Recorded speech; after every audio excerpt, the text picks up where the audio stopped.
Salud amigos, buenas tardes, buenas noches. Es un placer saludarlos allí donde se encuentren en la bella hispanidad para hablar de geopolítica. Claro que sí.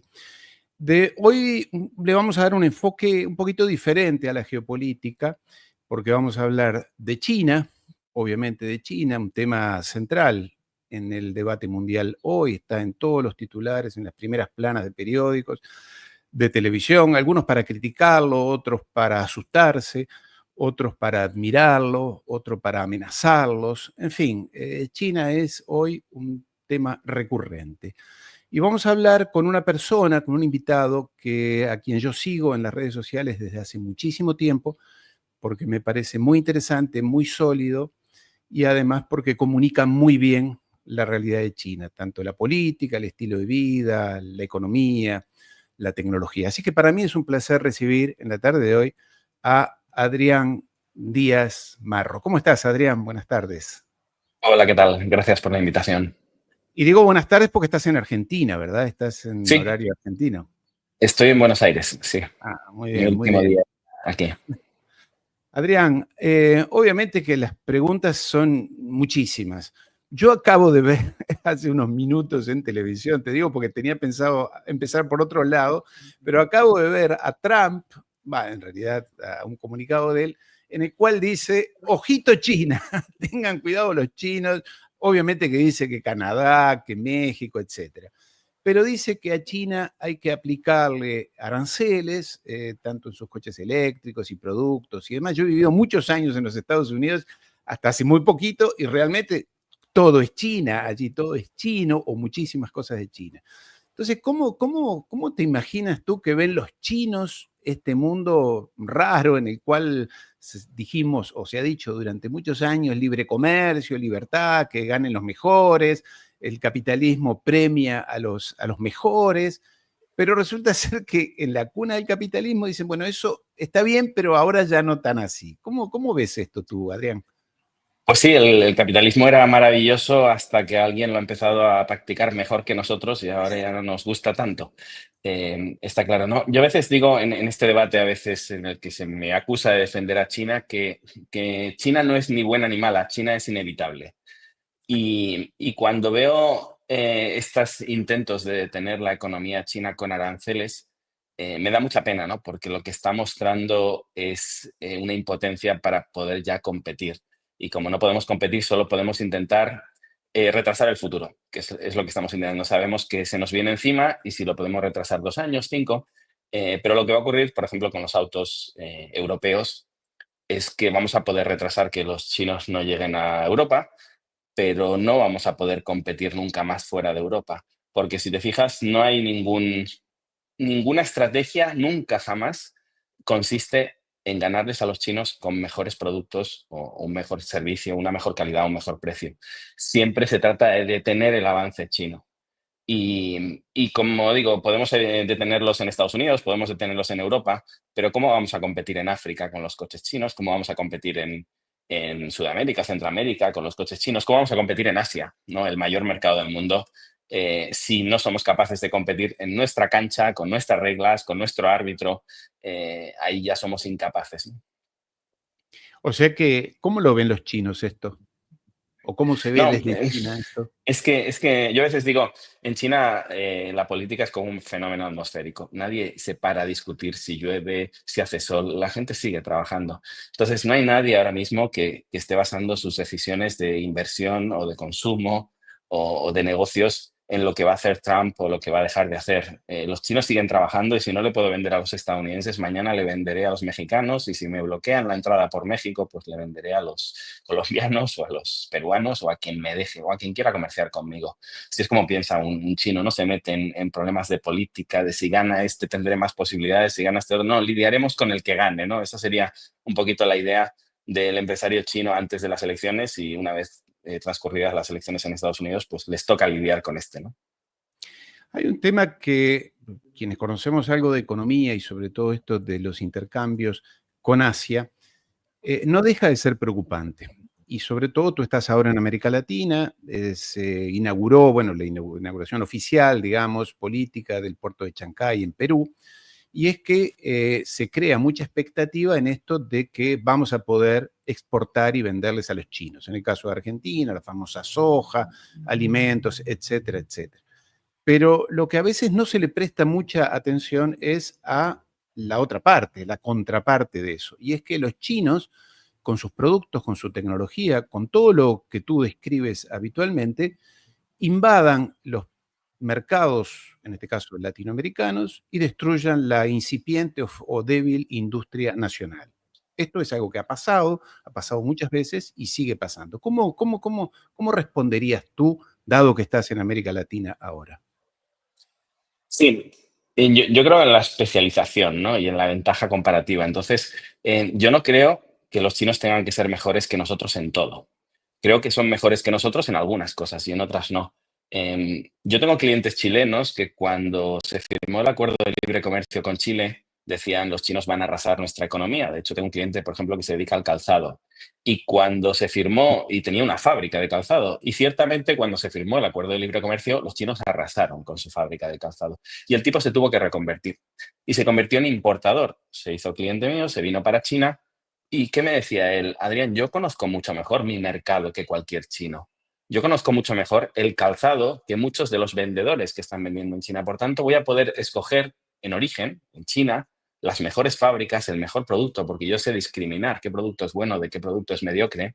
Y voy a poder traer a Chile el producto que mejor se adapta a nuestras características. De nuevo, lo que explico es, eh, si nosotros en en nuestro país, conociendo nuestro sector, a veces incluso digo, sabiendo a qué políticos tenemos que sobornar, ¿no? Un poquito jugando, intentando motivar al público con frases un poquito más polémicas, sabiendo las normas, sabiendo las subnormas, que a veces no aparecen escritas, pero las reglas, los códigos que existen en una sociedad, conociendo el idioma, no podemos competir con alguien que no conoce las reglas, que viene de 12.000 kilómetros de lejanía a competir con nosotros. Nos va a arrasar realmente. Creo que el problema no lo tenemos con los chinos, sino con nosotros mismos. Creo que hay muchísimos sectores donde podemos mejorar y si no estamos mejor y si somos realmente débiles con respecto al producto chino, quizá tenemos que pensar por qué somos débiles, no porque el producto chino es tan fuerte, ¿no? Yo les explico a los argentinos, una cosa que no me creen, pero tal y como me he encontrado Argentina, los sueldos chinos no son más baratos que los sueldos argentinos. Cuando a mí me dicen es que con nuestros sueldos de miseria nos van a arrasar, no, perdona, un chino cobra más que tú. Entonces Claro. no te está arrasando por esos sueldos de miseria, te está arrasando por su eficiencia. Entonces lo que tienes que mejorar es tu eficiencia para poder competir. Y me creo que los chinos puedan ser mejores que nosotros fabricando celulares o fabricando autos, pero no me creo que los chinos sean mejores que nosotros en todo. Porque si son mejores que nosotros en todo, en nuestra casa, como digo, creo que el problema es nuestro. Entonces creo que nos tenemos que reconvertir en esas actividades donde somos comparativamente mejores que los chinos, que en Argentina hay un montón. Yo realmente no lo digo en todos los países y lo puedo asegurar. Lo que conozco de Argentina y lo que me he encontrado, tenéis una mente superior. Y lo digo así, sé que suena mal, pero es la gente más inteligente que me he encontrado en el planeta. Yo he estado en más de 50 países, he vivido 5 o 6 países. eh, Todo lo que os enfrentáis todos los días con los cambios de divisas, con las dificultades que tenéis para importar, con las dificultades que tenéis con los impuestos, eso no me lo encuentro en ningún lugar del mundo. ¿Y cómo lidiáis con ello? Estáis extraordinariamente bien preparados para pelear con los chinos y con los que vengan detrás de los chinos, porque no solo es detener hoy a los chinos, esto es pan para hoy, hambre para mañana. Hoy detendréis a los chinos con aranceles y mañana tendréis que detener a los vietnamitas y a los camboyanos y a los desde Pakistán, India, Bangladesh, todo lo que viene detrás. Entonces, yo no creo que detener al de fuera sea el método, sino intentar encontrar dónde están mis fortalezas y competir con ellas. Y desde luego en Argentina las tenéis. Coincido plenamente contigo y lo digo porque yo soy uruguayo, no soy argentino, Bueno, entonces con más razón coincido plenamente con ese diagnóstico que tú haces.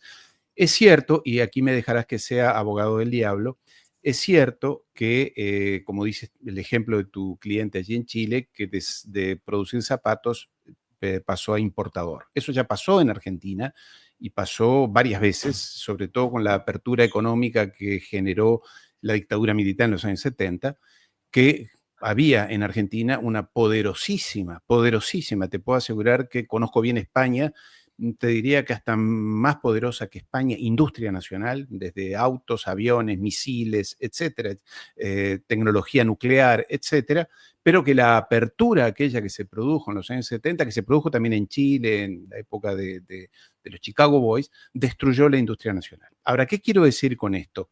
Es cierto lo que tú dices, la reconversión de un empresario como este cliente tuyo, pero en el medio quedan puestos de trabajo que se han perdido. El empresario seguramente le ha hecho quizás más dinero y quizás trabaje menos que antes. Tener una fábrica no es lo mismo que ir a China, a la Canton Fair 2 veces al año, conseguir 1 o 2 veces al año, conseguir un proveedor, importar y distribuir. Es relativamente más sencillo.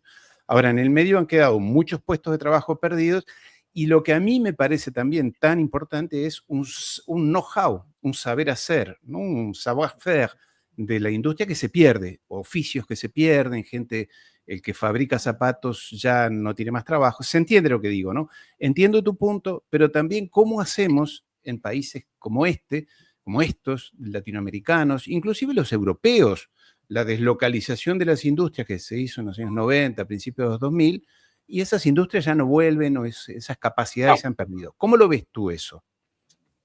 yo aquí haría varias enmiendas. Primero, es cierto que siempre la hierba del vecino parece crecer más verde y no es tan fácil ir a comprar a China. Por eso tengo trabajo yo, porque no es tan fácil ir a comprar a China y después vender, tener tu cartera de clientes, irte paseando por las provincias buscando esos clientes, buscando eso que debería haber mantenido desde que era fabricante. Pero bueno, en cualquier caso, esa reconversión no es tan sencilla como decir ahora trabajo menos. Después, ese hombre necesita un equipo comercial, necesita una serie de gente que pueden ser o reconvertidos de su antigua fábrica o puestos nuevos que se crean que serán absorbidos de otro público que antes no tenía trabajo en Chile. Y después otra cosa, este cliente lo que ha conseguido es, gracias a eso, crear una marca, ha ampliado su catálogo, ya no vende solo zapatos y esa marca ahora mismo está exportando en Chile, perdón, de Chile está exportando hacia Perú y hacia otros lugares de Latinoamérica. Es decir, gracias a reconvertirse ha podido crecer, ha podido internacionalizarse y ha crecido. No sé si comparativamente, la lógica hace pensar que comparativamente se han perdido puestos de trabajo con respecto a los que tenía, pero no es, digamos, 100 a 1, no es esa relación de tenía 100 trabajadores y ahora se ha quedado el dueño solo haciendo de trader, ¿no? No es esa la relación. Es decir, se abren muchos caminos, ¿no? Esto es, nos podemos meter en el ludismo y cómo se pensaba que si llegaban las máquinas de coser, pues se destruirían más trabajos de los que se creaban, ¿no? Pero las empresas y los sectores están permanentemente reconvirtiéndose. Y en el peor de los casos, si decimos no, tenemos que mantener un puesto que es ineficiente solo para que no se pierda, caeríamos en la falacia de contratemos a gente para cavar fosos en medio de la calle y gente para cubrirlos, porque así esos puestos no se perderán, ¿no? Yo pienso que tenemos que tender a la eficiencia. De hecho, cómo funciona China es todo lo contrario a lo que pensamos. China no intenta sostener a trabajadores ineficientes, sino todo lo contrario, cero piedad con los trabajadores ineficientes. Es decir, la robotización, que es el país que más se está afectando y más puestos de trabajo por millones se está perdiendo en el mundo, es en China. Y no bajan el pie del acelerador, porque saben que si lideran esa industria, todos esos puestos de trabajo que se están perdiendo se recuperarán justamente por el inmovilismo de otros países. Es decir, si yo pierdo 10 puestos de trabajo, pero genero 2, tengo un -8 en el balance total. Pero si tú pierdes 10 puestos de trabajo en Argentina y no generas esos dos los voy a generar yo por tu inmovilismo, y el de Estados Unidos pierde 10 y no genera esos los voy a generar yo también por el inmovilismo de los estadounidenses, al final la suma sí me sale positiva. Y gracias a ese ímpetu y a esa cero piedad, como digo yo muchas veces de forma cruel para que se entienda, ¿no? A veces hablo muy directo y puedo resultar un poquito desagradable, pero intento que el mensaje llegue, ¿no? Y que se entienda bien hacia dónde apuntan los chinos. Y justamente ellos no han tenido ese proteccionismo con respecto a ese gran país que es la robotización, digamos. La han absorbido, la han aceptado y la han promovido como nadie, pese a las falencias y a las, digamos, pérdidas que supone, ¿no? Algo muy importante que tú dices siempre, que repites en tus posts y redes sociales, es que este mito de si China es comunista o capitalista. ¿Lo puedes aclarar, Adrián? Porque tengo claro lo que tú dices, pero me gustaría Sí, que... realmente yo pienso que las etiquetas nos impiden pensar y a mucha gente le solventan el problema colocar una etiqueta. Es igual que a mí, ¿no? Muchas veces me colocan la etiqueta y si me miran los de un lado piensan que soy del otro y si me miran los del otro piensan que soy del uno. Eh, Realmente, yo siempre digo lo mismo, en China ha salido de la miseria por esfuerzo propio, no por esfuerzo ajeno. Entonces, todos aquellos que piensen que se puede salir de la miseria gracias a un plan quinquenal o gracias a un gurú que vamos a colocar en el gobierno y que nos va a solucionar la vida y que va a llover el dinero, eso no sé si puede ocurrir. Yo no soy un político ni entiendo de política. Yo sé que eso no es lo que ha ocurrido en China, porque lo he vivido, porque yo he dirigido varias fábricas y he visto cómo trabajaban los chinos, los he tenido contratados. Yo he sido, si quieres, un esclavista cuando dicen que en China se esclavizaba a la gente. Yo he sido uno de ellos y he visto cómo salían de la miseria. Y he visto cómo al principio, antes de llegar yo a China, se contrataban niños hasta que se dejaron de contratar niños, pero así es como crecieron.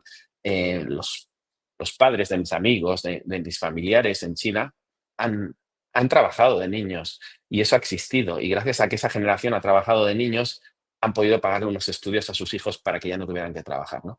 Pero esa realidad que la mitad del mundo te explica que todavía trabajan niños en China y la otra mitad del mundo te dicen que viven felices y que no, casi no se trabaja en China y que eso es un socialismo perfecto. Y yo compito contra las dos narrativas, ¿no? Porque ninguna es cierta. Entonces, ¿qué etiqueta le ponemos a eso? ¿Qué etiqueta le ponemos al lugar donde íbamos todos los empresarios del mundo a montar fábricas? Porque era el lugar donde no existía el sindicalismo, donde no había derechos laborales, donde, bueno, pues que cada cual lo vea, ¿no? Y yo suelo decir que eso ha sido la revolución industrial que vivimos en Europa, el siglo XIX, si quieres.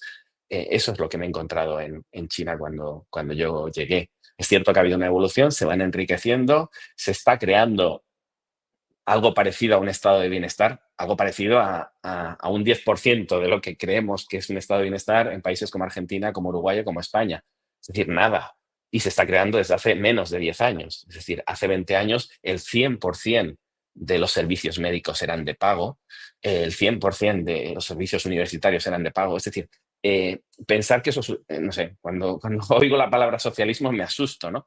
Porque es la antítesis de lo que consideramos como mínimo en las socialdemocracias europeas, ¿no? Después ahí entrarían mil variables de, no, pero van a atender a un socialismo porque el objetivo es en 2050.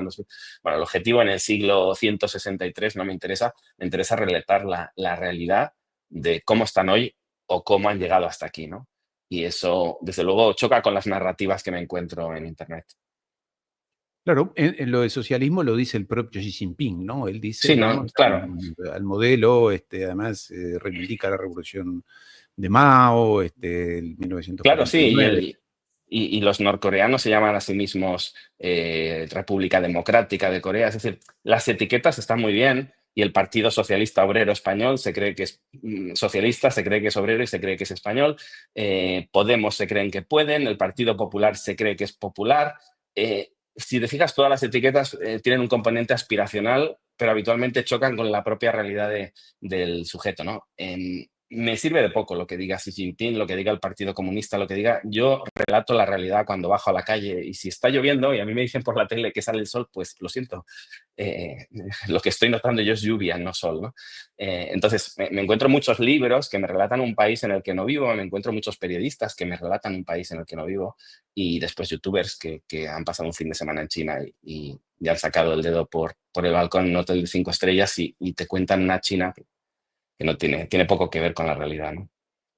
Ahora, pero es curioso porque, por otra parte, allí el Partido Comunista más que el gobierno, tiene una preponderancia enorme sobre la vida de los chinos, sobre la economía de los chinos. Allí, el señor Ma, el hombre más poderoso, durante unos días desapareció, pero no estoy hablando de cosas conspirativas. Parece como que lo llamaron al orden, se quería meter en temas financieros. O sea, pareciera ser, conozco un poco China, no al punto como Ujú. tú, de que hay una sensación de que efectivamente hay la vida económica, los negocios, los emprendimientos van por su camino, pero no son independientes de las decisiones políticas del Estado o de, una vez más, del Partido Comunista, ¿no, Adrián? Hombre, no, obviamente no hay una anarquía ni nada que se le parezca en China.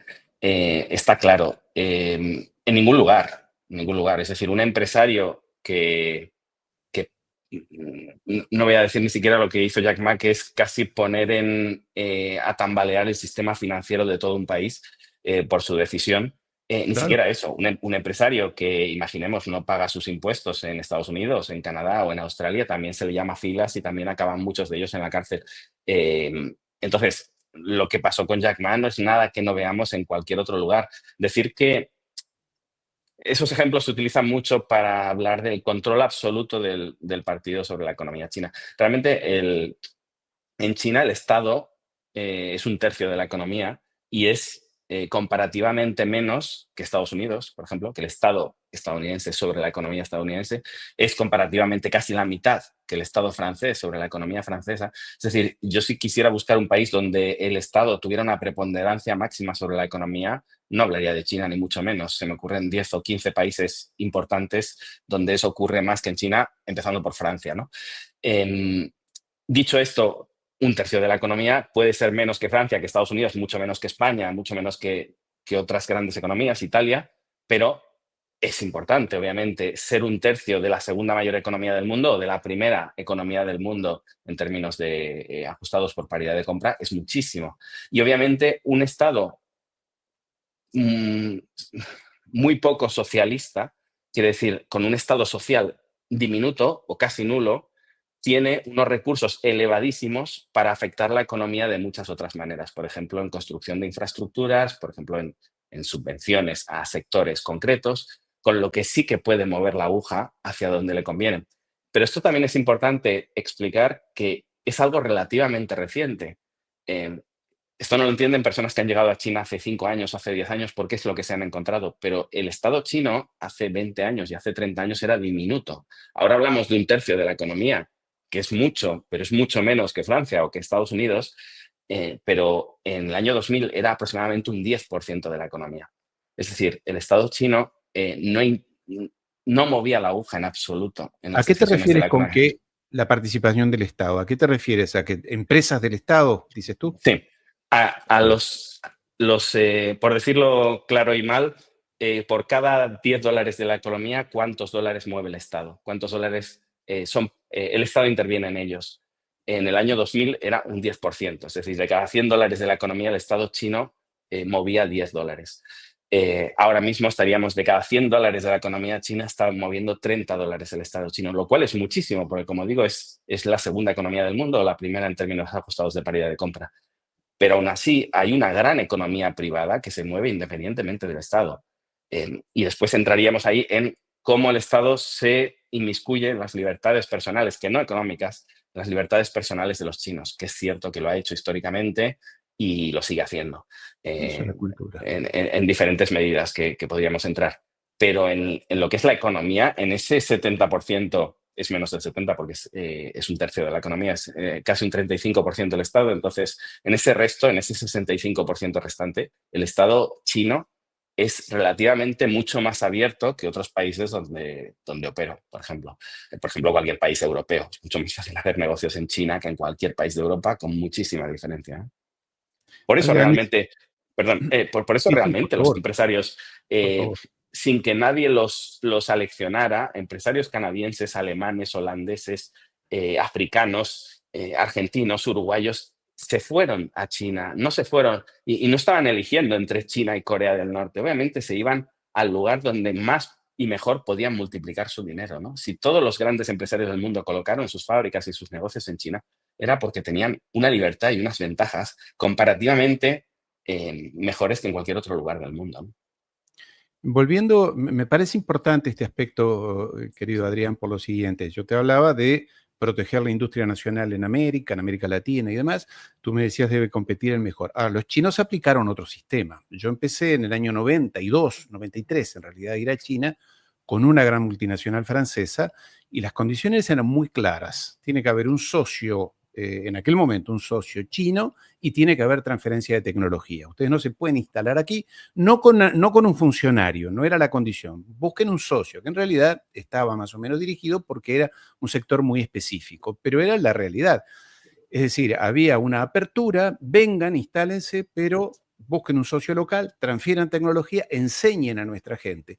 Ahora, si Ujú. América Latina, en este caso, abre sus mercados, es lo que advierte Trump desde los Estados Unidos, no es el mismo no es el mismo camino. No digo que sea mejor o peor, pero digamos, lo que sí va a quedar es una realidad diferente. Y los chinos han sido muy inteligentes con esto.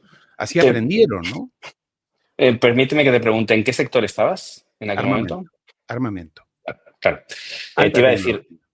claro, ese ejemplo que se coloca, que no pongo en duda, de hecho confirmo que es así lo que tú estás comentando, eso se utiliza como falacia para explicar que en toda China, en todos los sectores hasta hoy, se necesita un socio chino y se necesita una transferencia de conocimiento, lo cual es completamente falso. Em, diría desde principios de los 2000 eso no ocurre y no ocurre, y diría que desde principios de los 90, si no es en sectores que los chinos llaman estratégicos, que pueden ser muchísimos, desde medicina, armamento, carrera espacial, etcétera. Obviamente, para trabajar en China en sectores de ese nivel, como creo que ocurre en España y en otros lugares donde directamente no obtienes una licencia, es decir, si un chino mañana quiere abrir un banco en España, no puede directamente.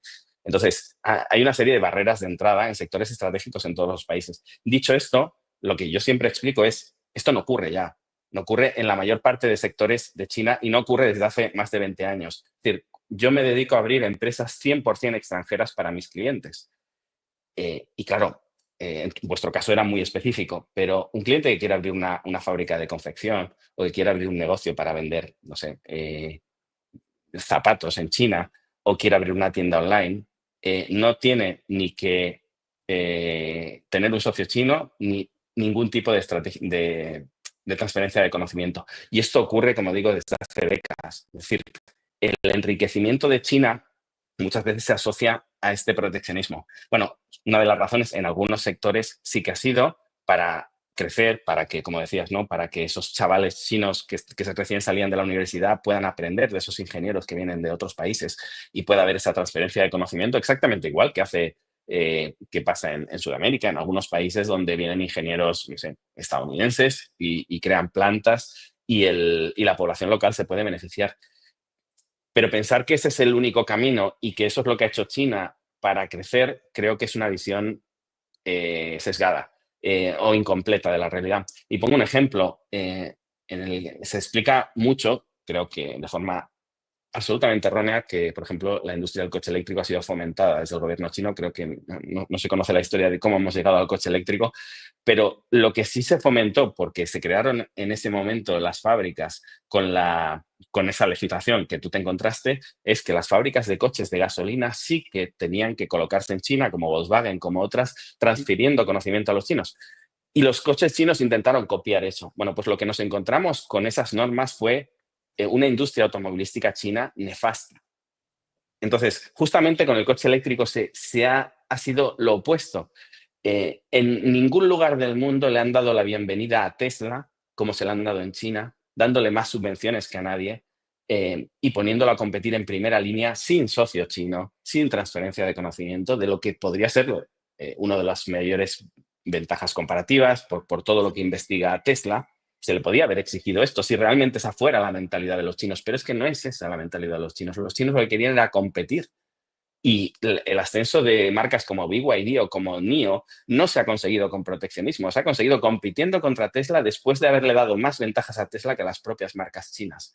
Entonces, obviamente hay ventajas para todos en el coche eléctrico, pero cuidado porque a veces, por ejemplo, el propio CEO de NIO se quejaba, creo que era de NIO o de XPeng, se quejaba de las barreras que se encuentran ellos en Estados Unidos para poder operar versus la bienvenida que le han dado los chinos a Tesla desde el gobierno. Es lo completamente opuesto.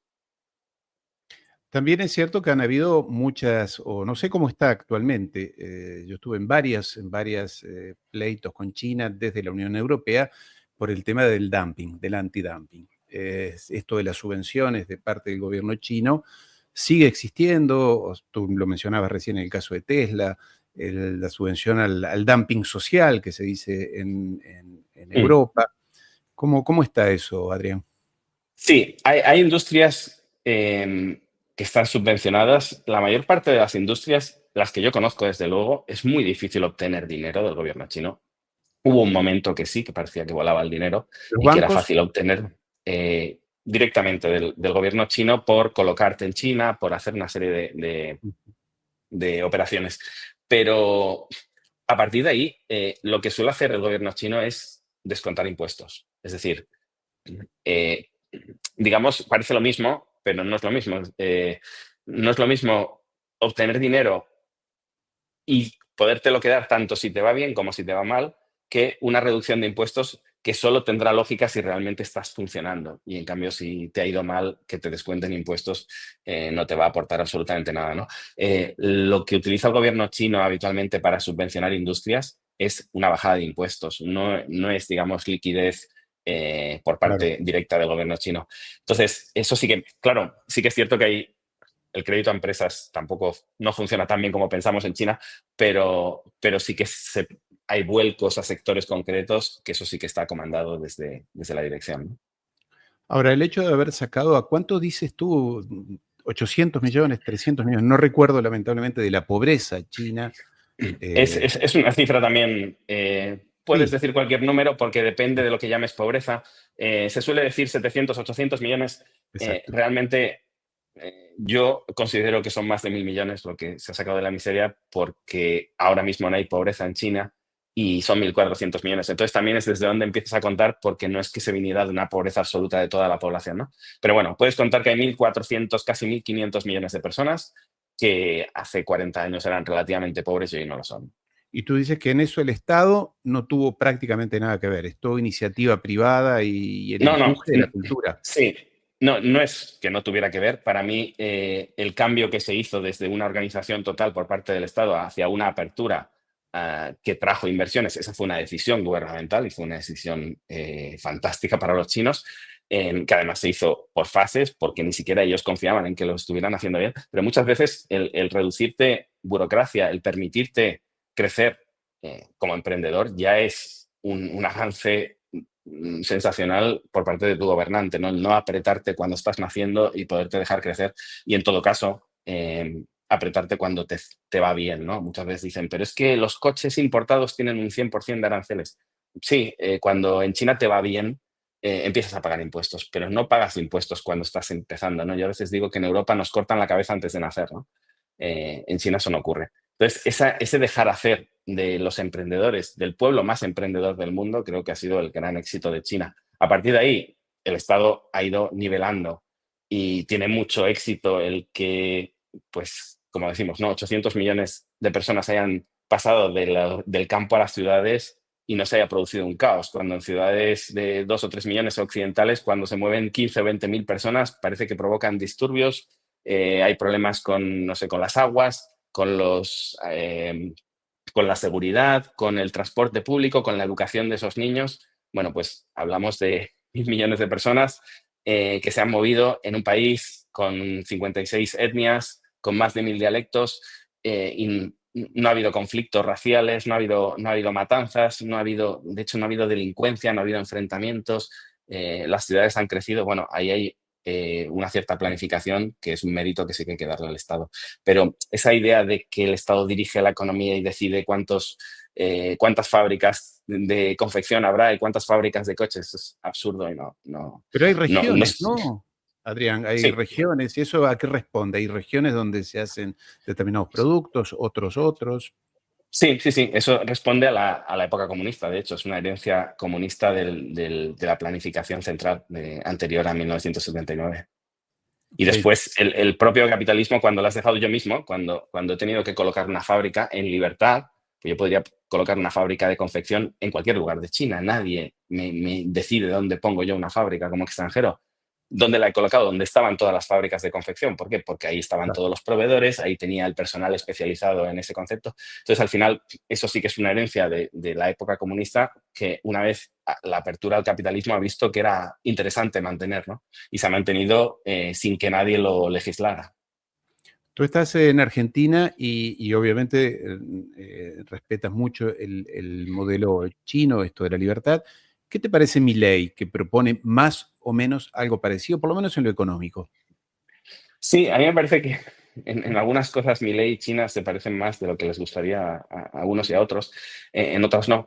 Em, yo tengo mis dudas, sé que hay cosas que no se pueden decir a veces en tu canal. No, no, no, Me voy a, por favor. No, no, me voy a expresar con libertad. Em, por favor, querido eh, Adrián, por eso te he sí, invitado y claro. queremos Yo, aprender de tu experiencia. yo te diría, yo cuando entro en mi ley dije, lo que quiero hacer mi ley no se puede hacer en democracia. Y Ok. China, y China lo hizo eh, en las condiciones que lo hizo China, ¿no? Con un país con un sistema autoritario. Sin democracia. ¿Qué es lo que se confunde a veces con comunista, ¿no? Es un sistema, es un autoritarismo. Entonces, la lección de Tiananmen, que también está muy mal entendida, es una lección donde Deng Xiaoping lo que le está diciendo a los inversores y a todo el que estaba mirando a China por primera vez para invertir es mantendré este sistema cueste lo que cueste. Y los inversores, el capitalismo, lo que busca es certidumbre. Entonces, lo que intenta hacer Milei, si Milei fuera un dictador, es posible que lo pudiera conseguir. No lo sé, no sé. Después hay otros factores, pero digamos, no es condición suficiente, pero es condición necesaria. Em, pero esa lluvia de inversiones que se promete está pendiente de, hay elecciones en un año en Argentina, volver a haber elecciones en 3 años para ver si se mantiene mi ley o se cambia. Entonces, no es algo que se pueda sostener por culpa de la democracia. Entonces, no sé si después hay otra serie de variables, ¿no? Yo no pienso, en algunas cosas parece ser muy liberal, en otras parece que no tanto. Em, bueno, podríamos poner ejemplos de situaciones de todo tipo, ¿no? Después, el conocimiento que parecía tener sobre China, pues justamente, ¿no? Cuando ganó Milei las elecciones insultando a los chinos, en el vídeo que yo hice sobre él dije, se arreglarán porque les conviene a los dos, porque no Claro, queda otra, y de repente claro. sacó otro vídeo diciendo, son fantásticos, no te piden nada, de repente había entendido a los chinos. Parece mentira que alguien de esa supuesta inteligencia, un profesor universitario, y esto me pasa mucho en Argentina, donde los profesores universitarios que hablan de China piensan que saben mucho sobre China y realmente tienen un conocimiento extraordinariamente escaso, ¿no? Y por eso, bueno, por eso pensamos que, no sé, que los chinos quieren montar bases militares o que solo quieren ahogarnos o la economía de la deuda y después van a ver esa base que tenéis, creo que es en Neuquén, y de repente ya desaparece el tema Neuquén de las noticias, ¿no? Y antes de las elecciones era que el kirchnerismo había permitido que allí poco menos que se fabricaban bombas atómicas y cuando habéis ido a inspeccionar, porque ya cuando entró Milei se supone que eso ya se iba a tirar de la manta, ¿no? Y a desmantelar y se iba a ver la realidad de cómo son los chinos, ¡pum! Se hace un viaje y desaparece el tema de la conversación, ¿no? Bueno, es este tipo de cosas, ¿no? Me parece que lo bueno que tienen los chinos desde ese punto de vista comercial es que tú les puedes insultar, les puedes decir de todo, que si al día siguiente hay un trato posible, ellos van a venir a negociar, ¿no? Y eso es lo que se ha encontrado Milei y por lo que está sorprendido tanto, ¿no? Porque él, como nosotros somos latinos, no sangre caliente, podríamos pensar, no, yo a esta persona que le he insultado ni siquiera me va a recibir. ¿Y por qué? Porque me he portado mal con él. Entonces yo creo que su reacción es con respecto a la expectativa que yo traía, que es que ni siquiera me dirigieran a la palabra, no solo han hecho eso, sino que me han renovado el swap y que me han solucionado todos los problemas que tenía y sin pedirme nada, ¿no? De repente descubrió cómo son los chinos. El win-win, ¿no? Claro, no, y al final China, mira, otro tema relacionado a esto del capitalismo y comunismo, yo suelo decir, el propio Mao lo dijo en su día, que prefería hacer negocios con países capitalistas que con países comunistas. China hace negocios con todos. Entonces, yo a veces digo, ¿pero por qué sostienen a Maduro? Bueno, con Maduro quizá brindan por jajaja, cómo odiamos los dos a los yanquis, y muy bien, pero luego se va con los otros países de América que son más de derechas o más de izquierdas y firma tratados de libre comercio, firma China no le hace ascos a nadie, porque lo que quiere es comerciar y convertirse en el mayor socio comercial del mundo, mande quien mande en cada uno de los países. Yo a veces digo, China tiene un problema con la democracia, pero no con la democracia en China, sino con la democracia de cada uno de esos países. Y decía, es que el problema de China es que cuando haya elecciones en Estados Unidos, la palabra China sonará más que la palabra desempleo, que la palabra corrupción, que muchas otras palabras que quizá les deberían preocupar a los estadounidenses.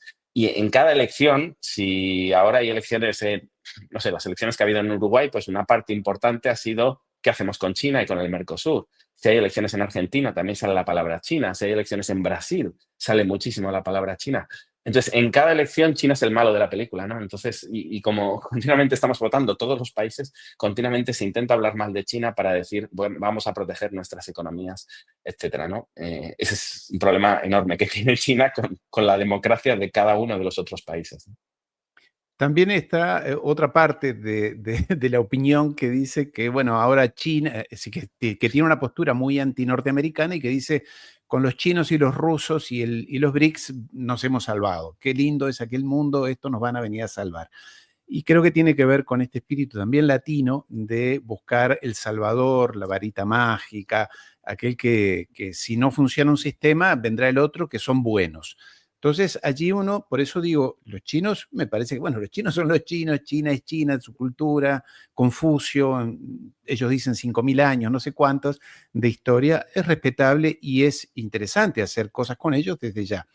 También hay que tener en cuenta las realidades y la cultura de nuestro sistema latino. En el caso de América del Sur, somos muy españoles, el Estado, la solidaridad, el bien público, todos esos son valores que están, para bien y para mal, yo creo que para bien, están muy anclados en nuestra sociedad. Lo que pasa es que se han bastardeado mucho. Por ejemplo, en el caso de Argentina y Chile, que tú mencionabas, nosotros tenemos las 200 famosas millas náuticas y en la 201 tenemos ciudades flotantes de chinos pescando las riquezas de ambos países. Digo Chile y Argentina porque lo viven los dos.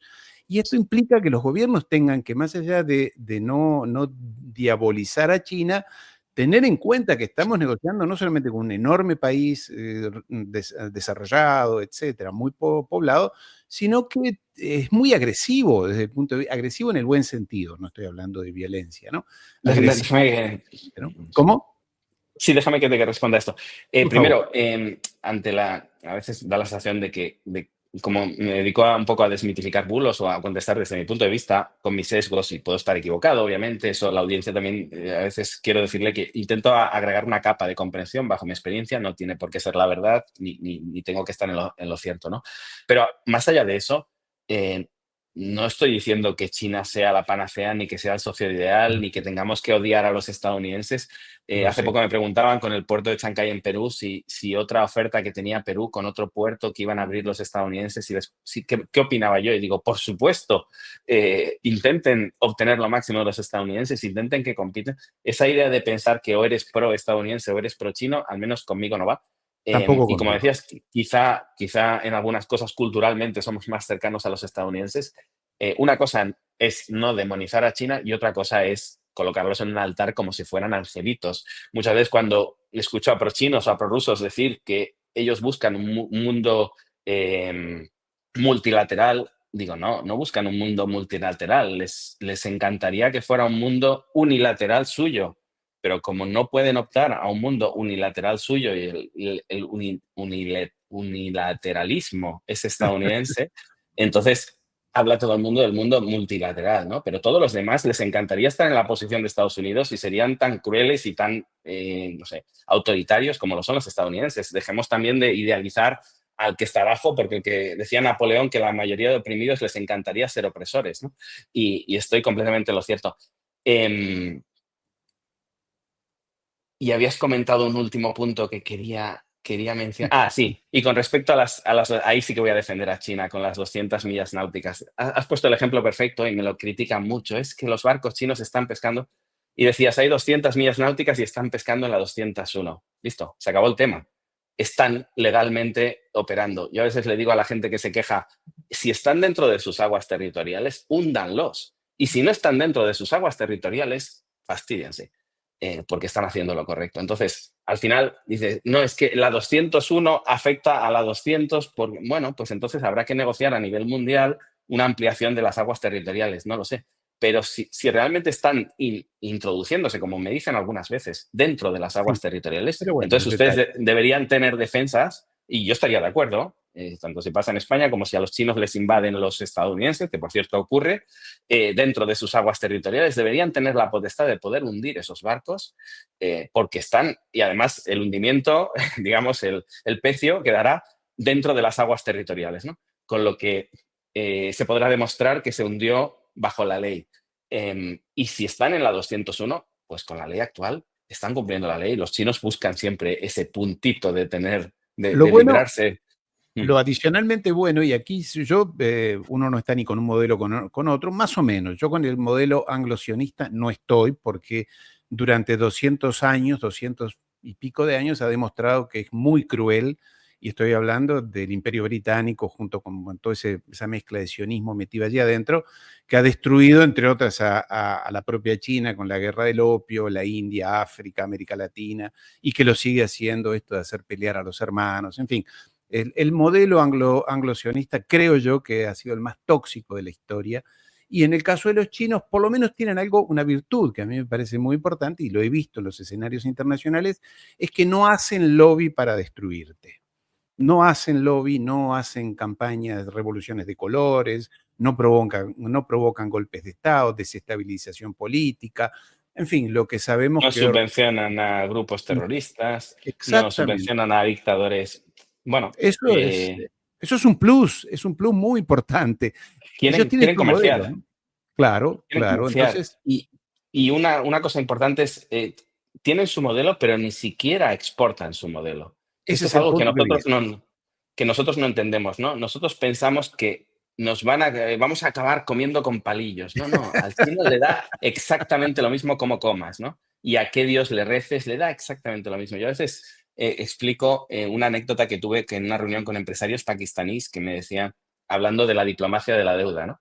Y me decían, nos encantan los chinos. Y yo decía, explicadme esto porque habitualmente se les critica en África, en otros lugares, ¿no? En Pakistán, India, bueno, en India no trabajan, sería Bangladesh, Sri Lanka, y en otros lugares donde han hecho negocios.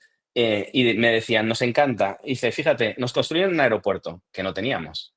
Por lo tanto, ya ganamos un aeropuerto. Segundo, lo financian ellos. Tercero, nos exigen pagar el crédito a unos intereses que obligan a nuestro gobierno a ser eficiente.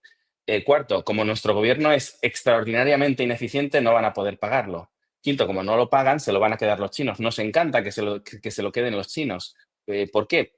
Porque lo van a gestionar de forma mucho más eficiente que nuestro gobierno corrupto.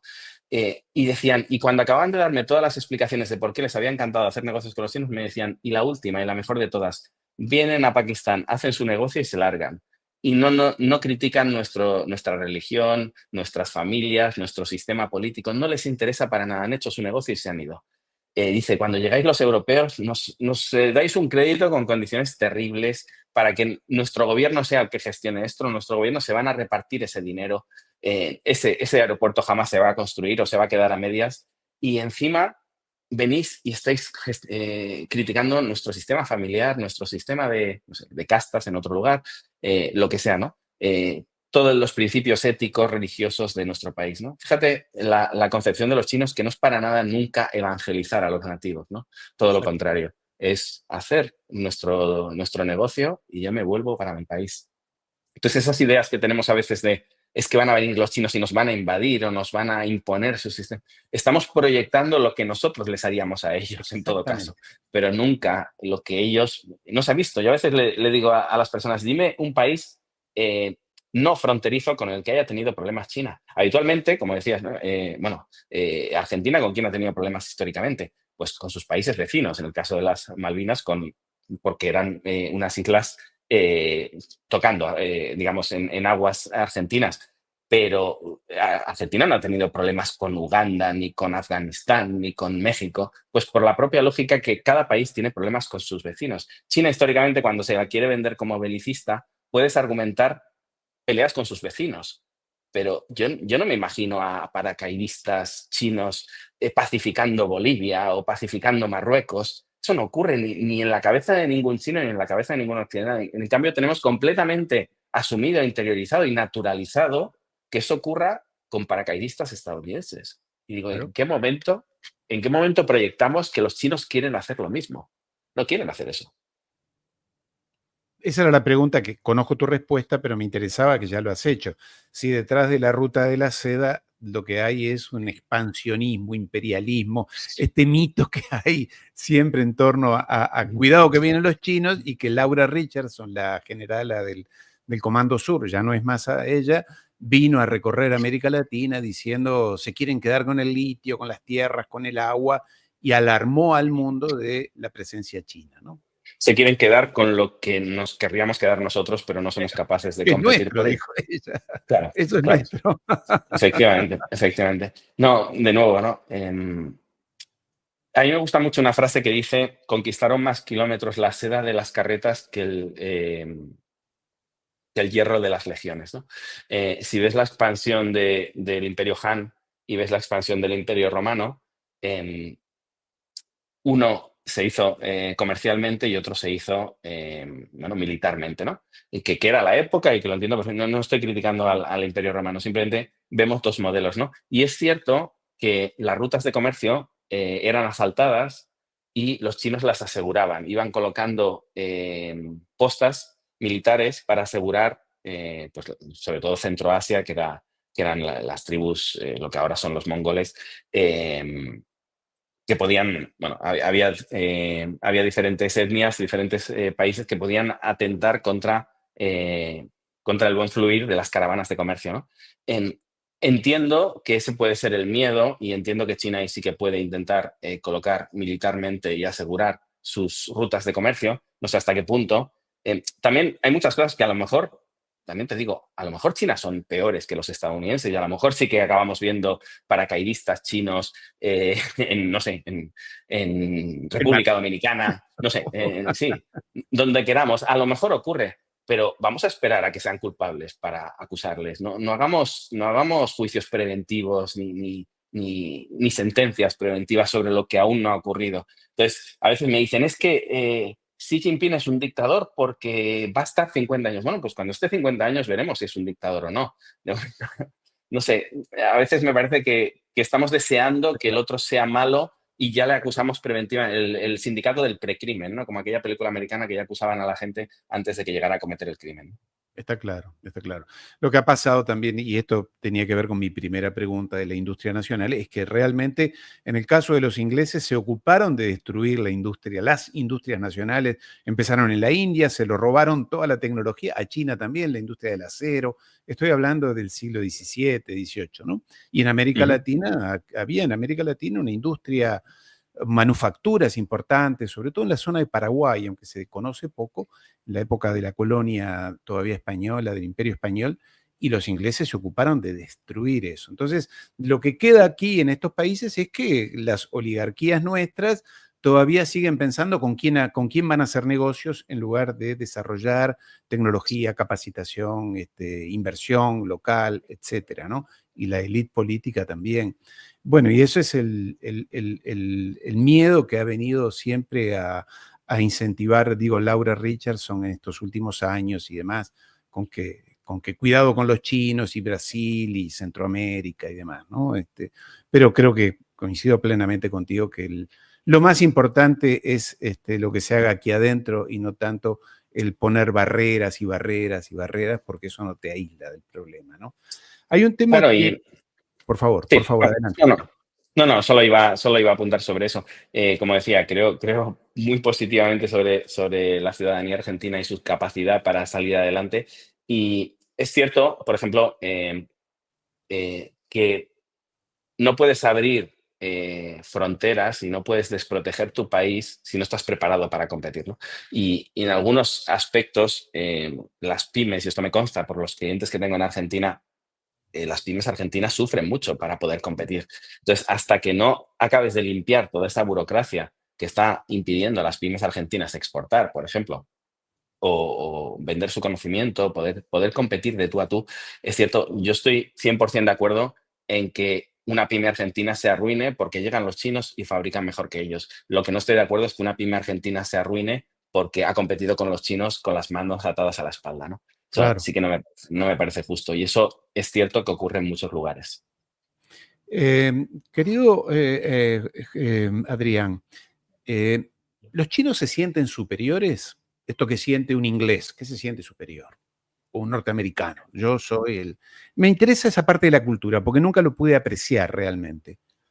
Mira, te diría que yo a veces explico cómo era China hace 10 años, hace 5, porque cambia muy rápido. Te diría que hace 10 años los chinos se sentían inferiores. Y Exactamente, esto sí. me sabe mal decirlo porque quizás Sí, ofende a sí. algún compatriota chino, pero cuando lo he hablado con ellos están de acuerdo.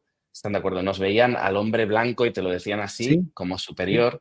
Tenían complejo. Salían de viaje esperando. Yo, los chinos que he llevado a Europa, se han llevado unas decepciones porque se imaginaban, a mí me lo decían, claro, veían los grafitis en las Sí, la Tour paredes. Eiffel, Claro, pero veían y decían: "¿Por qué está todo tan sucio?". Me acuerdo una frase épica cuando en Barcelona, viendo el tráfico, y se me acercó una china y me dijo: "Una pregunta, ¿por qué os gusta conducir coches tan baratos?".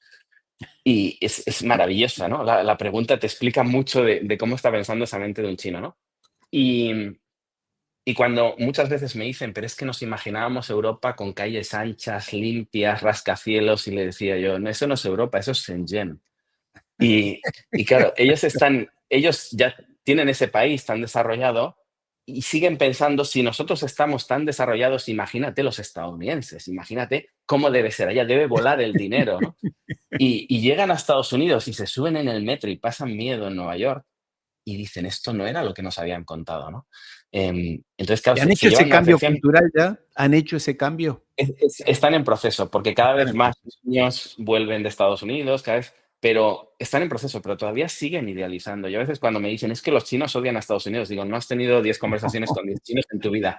Los chinos, Totalmente, tienen idealizado a Estados Unidos y exacto. darían lo que fuera por la green card americana, y porque sus hijos estudian en una universidad americana. Eso va cambiando. El nacionalismo chino está creciendo a pasos agigantados, pero está creciendo desde muy abajo, desde prácticamente el suelo. De hecho, eso es una de las cosas, a mí personalmente no me gusta, pero entiendo que da unos beneficios concretos. Todo el tema de nacionalismo que se ha potenciado en los últimos 10 años, concretamente desde la llegada de Xi Jinping, quizá los últimos 8, diría, ha habido una, una potenciación, ¿no?, del nacionalismo muy alta, cada vez más banderas chinas por todos lados, películas chinas que muestran a héroes chinos, que antes no sucedía tanto, mucha manipulación mediática. Esa parte a mí personalmente no me gusta, pero también ellos lo que dicen es: tenemos que contrarrestar toda la propaganda del otro, porque ellos también han crecido viendo películas estadounidenses y Claro. pensando que los estadounidenses son los mejores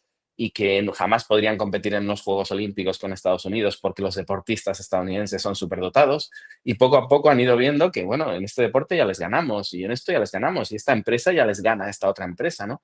Y, y como decía, los coches chinos era algo que sentían vergüenza. Una chica china, yo he tenido varias relaciones donde te decían a mí que no me venga una cita con un coche chino, tenía que ser un coche importado. Hoy en día está cambiando eso, el coche eléctrico chino le ha dado la vuelta a la tortilla, ¿no? Y de repente ya tener un Tesla está muy valorado. Tesla sigue siendo una empresa súper admirada en China, igual que Apple, pero ya empieza a ser tan bueno o mejor para algunas personas tener un coche eléctrico chino o tener un Xiaomi o un Huawei, para muchos de ellos, para otros no. Pero antes era prácticamente toda la población prefería el producto extranjero al occidental. El casarse con un extranjero era como un plus, hoy en día es una opción más, pero hay gente que lo prefiere y hay gente directamente que no. Bueno, yo creo que es algo saludable también, recuperar un poquito Claro, del orgullo propio y de no sentirse inferior, exacto. como se sentían hace, como digo, hace 10 años de ahí para atrás. Era un sentimiento enorme de inferioridad. Sí, sí, yo lo sentía. Hoy creo que así como antes iban venían o los chinos venían a Occidente, yo insisto en que los jóvenes, sobre todo los jóvenes occidentales, europeos y norteamericanos, vayan a Shanghái, vayan a ver, a pasear por las calles, a ver lo que es eso, cómo funciona, y verán la comparación con lo que muestra aún las películas de Hollywood con respecto a Nueva York, a Los Ángeles, a París o a Roma, y verás por dónde va el mundo, ¿no? Como dices tú, allí donde pasan las cosas, creo que es, ¿no? Tu Sí, frase. siempre digo que hay que saber qué cosas pasan en el lugar donde pasan las cosas. Y el lugar donde Exactamente, pasan las cosas hoy en día es China, si quieres, el sin sureste duda, asiático, es lo sin siguiente, ¿no? duda. ¿Y cómo están ellos con el sudeste asiático? Digo, con sus vecinos. ¿Qué relación tienen? Obviamente con Japón complicada desde el punto de vista histórico, ¿no? Mala, mala. Los chinos tienen muy mal marketing. Siempre digo, igual que Ah, los estadounidenses, los franceses son buenísimos en marketing y sin tener nada te lo envuelven de una sí, manera y te lo presentan y te parece que es el mejor sí, regalo del mundo. Los chinos son todo lo contrario. Pese a lo que se dice de la propaganda china, justo es lo opuesto. No no saben lo sé. venderse, no venden sus victorias bien. Una noticia medio buena siempre se presenta como malísima en Occidente y no saben cómo contrarrestarla, no saben ir a un debate. Yo a veces digo: no invitéis a un chino que apenas habla español y que no puede defenderse, invitadme a mí que voy a defender a China, mucho mejor, porque China no necesita que la defiendan, ¿no? Pero a veces me da mucha pena en un debate que hay un antichino y hay no sé, o un chino que no habla español bien, o alguien que no sabe contrarrestar estos argumentos desde el haber vivido allí, ¿no? Pero esto también les pasa en el sudeste asiático. Es curioso cómo los vietnamitas, con todo lo que sufrieron en la guerra de Vietnam, el país que más odian, con muchísima diferencia, es China. Estados Unidos Bueno, los son invadieron, ¿no? bienvenidos. Los Claro, invadieron en un momento, poco tiempo, pero en fin. sí, fue una guerra relámpago, Sí, claro. pero incluso si no hubiera ocurrido, también los odiarían, porque es un odio histórico, es un odio con ese miedo de siempre que en algún momento nos invadirán. Entonces, justo esa invasión de, creo que fue el año 79, 79. es una prueba de, fíjate que sí que quieren, como nos llevan diciendo durante siglos nuestros antepasados, los chinos en el fondo quieren invadirnos, ¿no? Cuando hablas con un chino no tienen ningún interés en invadir Vietnam ni nunca han tenido, pero bueno, ese fue un error enorme de China y lo pagarán caro con respecto a la imagen que van a tener permanentemente en Vietnam. Pero si miras en Filipinas pasa prácticamente lo mismo y los Exacto. chinos no invadieron Filipinas y tú ves lo que llegaron a hacer los japoneses en Filipinas, igual que en Vietnam, igual que en otros Sí, lugares, hicieron sí, auténticas barbaridades, pero en sí. cambio, o los estadounidenses, ¿no? El pueblo más odiado en Filipinas son los chinos. Si miras el pueblo más odiado en Camboya son los chinos, también porque una invasión de chinos en Camboya actualmente, pero bueno, antes de que la hubiera también. El pueblo más odiado en Indonesia son los chinos porque controlan la economía. El pueblo más odiado en Malasia son los chinos porque controlan la economía. Bueno, claro, los chinos comercian y van acumulando capital. Cuando hablo de que los chinos, indonesios y malayos controlan la economía, son malayos de nacimiento o indonesios de nacimiento, no son chinos venidos de China. Allí se separan las etnias en el carnet de identidad, tú tienes qué etnia eres, y los que Claro. son de etnia china, pues históricamente son más trabajadores, son más emprendedores y, y controlan la economía en Indonesia, es increíble. Son un 1% la etnia china y controlan el 75% del PBI, ¿no? Claro. Entonces, bueno, pues generan un odio y generan una aversión, ¿no? No saben venderse. Ellos han estado siempre comerciando. Los vemos como operan en nuestros países. Parece que operan en una capa invisible. Ellos hacen sus negocios, pero no se Sí, integran con nosotros, el no se tema de la comunican. integración, claro. Claro. Pero no generan conflictos. Si hay algún asesinato en algún lugar por mafia, son entre ellos. Entre ellos, Nunca sí. generan ningún conflicto con el resto de la población, ni peleas callejeras, como pasa con otras razas, ¿no? O Sí. con otros países. No, pero en cambio tenemos un odio, tenemos una aversión a cómo crecen en nuestros países, cómo acumulan riqueza, que no nos gusta. Bueno, ¿Y qué van a hacer con Taiwán? Ellos dicen que van a esperar el 49, pero bueno, los americanos o los anglosajones son muy provocadores, ¿no? Harán todo lo necesario. Mira que te eh, toco la nariz, mira que te toco, cuidado, ¿no? El aire es libre, pero el estrecho de Taiwán es mío y puedo hacer lo que quiera. sí, ¿Tendrán paciencia suficiente? yo no hago predicciones porque no podemos predecir el futuro, ¿no? Pero sí que es cierto que yo, desde que estoy en China, después he hecho un repaso de la prensa desde el año 49, eh, prácticamente todas las semanas, todos los días de 8 a 10, China va a invadir Taiwán, ¿no? La noticia sale en cabecera y yo lo llevo viviendo desde los últimos 20 años casi todas las semanas. Eso les ha servido para tener la bolsa china por los suelos, por ese miedo siempre a que es inminente. Si cada 2 por 3 sale un general americano que ya sabemos qué día va a producirse la invasión y no ocurre nunca. Yo no quiero decir que no va a ocurrir porque algún día puede ocurrir y porque no quiero predecir el futuro, pero está claro que que les tendría que dar vergüenza a todas las noticias que se han dado anunciando que esto iba a ocurrir y no ha pasado, ¿no? Los chinos dicen, un poquito respondiendo a tu pregunta, tienen la frase de que la fruta caiga por madura. Es decir, ellos lo que piensan es que tarde o temprano los taiwaneses querrán ser parte de China y se reunificarán y serán tan amigos, ¿no? Pero en cambio, eso no lo entendemos. ¿Por qué? Porque nosotros no arreglaríamos las cosas así. Sin duda. Nosotros las arreglaríamos de forma quizá mucho más violenta. Entonces, no podemos entender que muchas veces me dicen, pero es que quieren controlar el mercado de chips taiwanés. Eh, Esto es increíble, se hace desde la más absoluta ignorancia. Si uno mira las exportaciones de chips de Taiwán, es un dominio total hacia China, de esas importaciones, China y Hong Kong, que Hong Kong es otra Sí, sí, entrada hacia claro. China. Em, China ya controla absolutamente el mercado de chips de Taiwán. Justamente esa guerra sería por eso, no porque lo quiere controlar, sino porque lo controla. Y a los estadounidenses no les viene nada bien eso. Entonces, yo a veces digo, Estados Unidos está ahí para provocar una pelea. Porque, Claro, como decías, no, si te toco la nariz en ese ejemplo que has dicho, pues no me meto en el tema Ucrania y Rusia porque es un tema que no conozco y prefiero no meterme, pero mm, en ese sentido, algo parecido. Vamos a provocar a China hasta que China sea quien ataque y cuando ataque diremos, ¿ves? ¿Ves? Justo lo que os estábamos diciendo todos estos años, estos 70 años que os hemos estado anunciando que iba a pasar mañana, pues esto fue. cuen- Bueno, pues le venden misiles a los taiwaneses, intentan crear conflicto, intentan, claro, si miramos la frontera de 80 kilómetros, ¿no? Pues es peligroso tener portaaviones estadounidenses merodeando por allí. Bueno, lo que no aguantaríamos ninguno en nuestro país, pues los chinos se claro. lo tienen que bancar, tener el país absolutamente rodeado por bases estadounidenses y después decir que son los chinos los que son un peligro para el mundo. Sí, Bueno, Adrián, no quiero dejar de preguntarte, que conozco un poco el tema, pero me gustaría tu opinión, dado que sobre este tema de los uigures, Xinjiang y demás. El otro día, allí en el encuentro del G20 en Río de Janeiro, se reunió la delegación china encabezada por el presidente Xi Jinping y del otro lado estaba digamos, se reunió frente a frente con la delegación de Gran Bretaña, el primer ministro Steinmeier. Y lo primero que le dijo, me sorprendió además por la falta de respeto, si quieres, el primer ministro inglés le dijo, bueno, estamos muy preocupados por las libertades de los uigures, la falta de democracia, las libertades individuales, en fin, los derechos humanos. El inglés, que le hicieron la guerra a China, la invadieron, le metieron la droga, el opio, etcétera. ¿Cómo es el tema de los uigures? Sobre todo para que mi audiencia conozca más en detalle qué pasa ahí con esa comunidad y esa provincia de la cual tanto se habla. hmm, siempre hay un tema Creo que tú históricamente has que se estado va. allí, ¿no? En Sí, sí, he Xinjiang. estado viviendo en Xinjiang. Conoces Eh, bien. Sí, lo conozco, además de las conversaciones que he podido tener con los locales.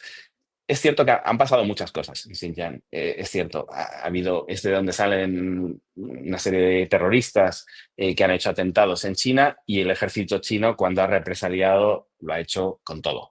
Entonces, esa parte es cierta. A partir de ahí, hablar de campos de reeducación, donde las fotos de la NASA siempre ahí se ve algo borroso, que no Sí, se ve nada, pero todo el mundo dice son los campos de reeducación o de uigures que han salido y han sido promocionados justamente habitualmente por los británicos, que están tan preocupados por los derechos humanos en China, ¿no?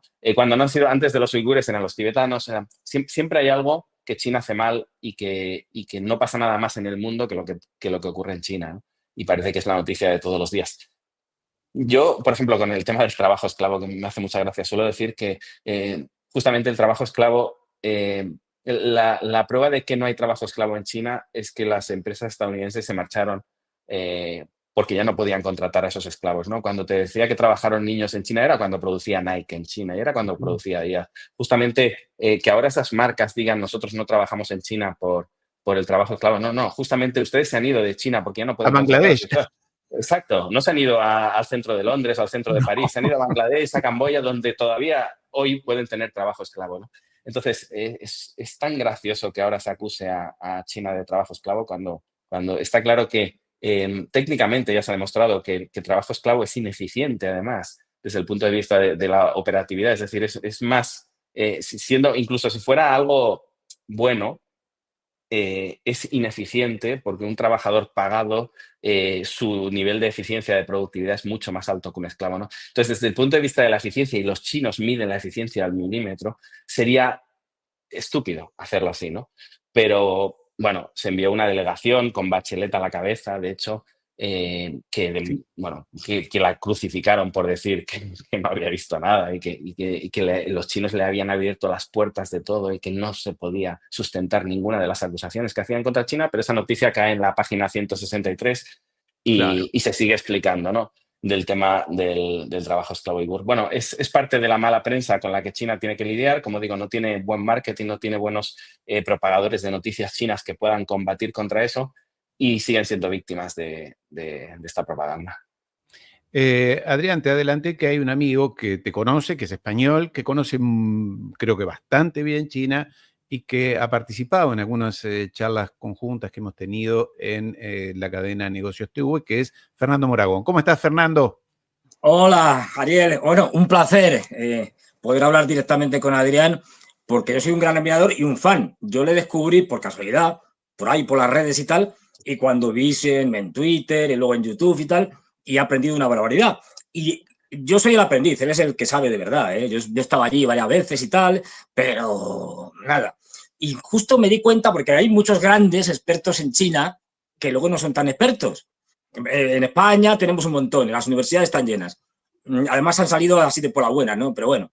Y una de las cosas, de lo poco que yo sé, yo también he estado en Xinjiang y he estado varias veces. Y la última vez en el 2017 en una feria que hubo en Urumqi, que la hacían anualmente y tal, y que yo iba por allí como, me miraban como diciendo, anda, un europeo, un blanco, ¿qué hace aquí? Y yo decía, pero vamos a ver si esto es una feria en la que te venían, no va de coña, desde satélites prácticamente a textil, pasando por lo que quisieras. No se habían enterado todavía los europeos de cómo funcionaba aquello. Bueno, bien. Y justo le oí hablar de Xinjiang y como lo poco que sé, pues una de las pocas cosas he estado allí, como dice él bien, he podido hablar con chinos y con uigures, y me conozco las dos versiones, y lo que decía era cierto, quiero decir, porque lo había podido comprobar. Con lo cual dije, sí, este hombre sabe. Es decir, este hombre está contando una película y luego hizo ha hecho unos que yo lo recomiendo. Bueno, lo recomiendo a todos, pero por acordarme ahora, unos episodios de YouTube absolutamente fantásticos de la iniciativa de la Falange de la Ruta, uno extraordinario de la ruta del norte, del Polo Norte, es decir, en fin. Y claro, como experto de verdad, bueno, primero le quiero pedir una cosa. Yo sé que esto dependerá de muchos factores, pero si vuelve a retomar en algún momento a hacer esos vídeos fantásticos que hacía, ahora está haciendo cosas más pequeñas, de menos, por lo menos lo que yo he visto en Instagram, en otros sitios, de pocos minutos, pero si vuelve a esos vídeos, tal, que cogía un tema que podía ser no solo de geopolítica, sino de cultura china, de cualquier cosa, yo la animo, es decir, porque estamos aquí esperando los fans a que continúe con ello. Y bueno, Te que me quiero enrollo, como siempre. Ya sabes, Adrián. bueno, Adrián debe saberlo también. Uno de mis muchos defectos es que me enrollo. Gran analista.